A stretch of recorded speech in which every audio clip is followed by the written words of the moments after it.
అమ్మతోనే అయ్యా అర్ధనారీశ్వరుడిగా కలిసినట్టు కనబడ్డా విడిగా ఉన్న అమ్మవారు పక్కన ఉంటారు. అందుకే భజే సగిరిజం త్రియక్షంచ మృత్యుంజయం, శక్తితో తెల్లగా మెరిసిపోతూ ఉన్నవాడు. అప్పుడు అమ్మవారి పేరేంటో తెలుసా?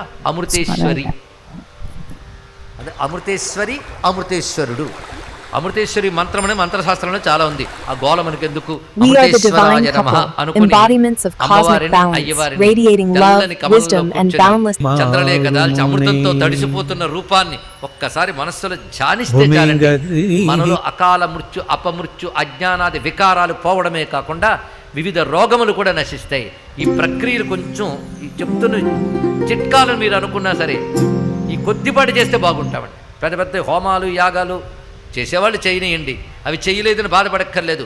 ఒక మూల ప్రశాంతంగా కూర్చుని ఆ మృత్యుంజయ మూర్తిని ధ్యానించి మృత్యుంజయ అన్న శ్రీ అమృతేశ్వరాయ